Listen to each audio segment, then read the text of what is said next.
We've got 2 weeks left in Smash Ultimate's second PGR season, and although there's another weekend after this for events, this weekend is by far much more important and serves as the true end of the year because of the S-tiered event, Kongo Saga.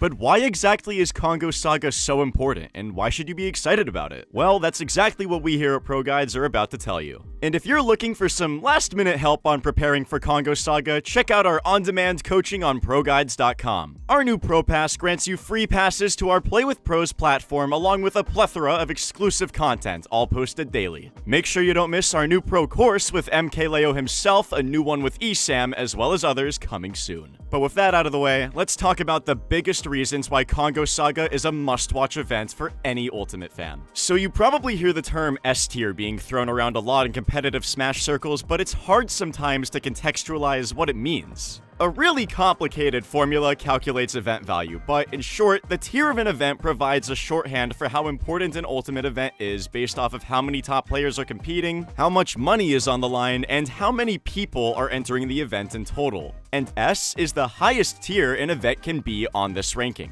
There have only been 6 events that have broken into the S tier this season: EVO, SmashCon, Big House, Shine, Main Stage, and now Kongo Saga. So putting the event besides names like that should help you realize just how crazy this event is going to be. And Kongo Saga not only is among these events, it sits with the 3rd highest value of any tournament so far this year, only being passed by EVO and SmashCon. Registration is still open for the event too, so there's even potential for it to climb even higher by the time this video comes out. The next reason that Kongo Saga is going to be sick comes hand in hand with the first one. There is an enormous depth of talent signed up already. We'll talk about the importance of having all of the players at the top there later, but I think having a depth of talent is more critical for having a great event. At events with, say, 6 top players, the only matches you'll really be excited for happen in top 8 or on the last day of the event. But when you've got 30 to 50 top players at the event like we did at Big House, every day 2 set becomes a must-watch one, and even some day 1 sets have big upset potential. This means that you're going to have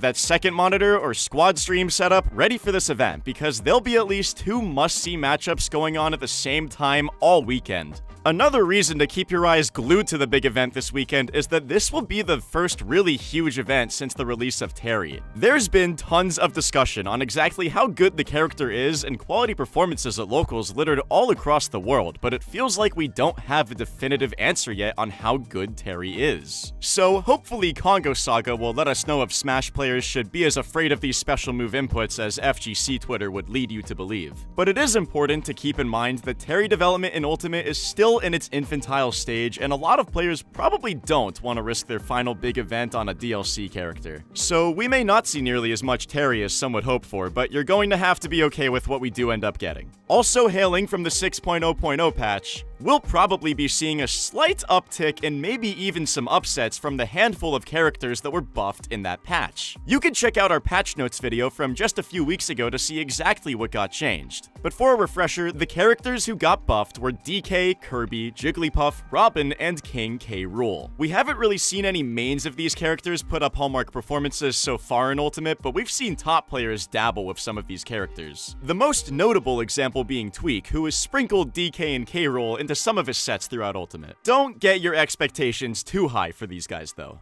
At best, one of these characters may catch a player off guard and pull off an early pools upset. But more likely, we'll be seeing them scaring top players for a game, and then those players either switching to a different character or adapt to the new matchup by still winning the set. So we haven't talked specifics yet on the top players registered for Kongo Saga already, so let's give you a few names. MK Leo, Tweak, Samsora, Nairo, Light, Cosmos, Gluttony. If that short list of players that have the potential to meet up in bracket doesn't get you excited for this weekend, I don't know what will. And the list of players who could win this tournament event extends beyond those 6. Players like Shutone and T could also sneak their way to a first place finish at Kongo Saga with the right bracket. But discussion on how everyone's prospects for winning or going on a deep run at the event are going to have to be shelved until the seeding and projected bracket come out. Japan, easily one of Ultimate's strongest regions, is looking to be in full force here at the event. Shutone and his Olimar will be looking to keep up his strong performance stateside this season, even though there's a pretty good chance he won't end up being ranked anywhere near his 5th place spot he earned on the first PGR.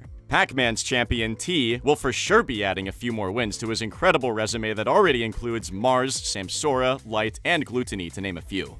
At Summit, players had much more time to prepare for Pac-Man, knowing their matches sometimes days in advance. But in double elimination bracket like this, T's got a huge element of surprise in his favor. Raito, the other Japanese player with a wacky main, will also be looking to show up big at Kongo Saga. With a top 8 finish at EVO, people obviously know that he's good, but he's lacking the stateside wins besides the buzz to prove it, so hopefully he'll get them here and not have too many Japanese team kills on his way doing so. Beyond these three, Kameme and his Mega Man, Proto-Banhem and his Lucina, and Umeki and his Daisy are just a few of the many Japanese players you should be looking out for this weekend. We'll also be seeing a ton of players fighting their heart out to make that last push to pick up some wins to be able to make the PGR. The ones who will be fighting especially hard are the players who didn't make the cut last time and are fighting to prove that their lack of inclusion on the first list was a huge mistake. Louis Money already has wins on Shootone, Rivers, and Wadi for the year after only being an honorable mention on the first PGR, so he's got a decent chance already to make it in by that alone. But the Fox and Mario main from NorCal would not be too upset with grabbing a few more in the Kongo. Best Ness is one of the few people out there playing Ness, and he's gotten some decent success from doing so. Wins over Light, Raito, Dark Wizzy, Yeti, Prodigy, and Goblin all just this season.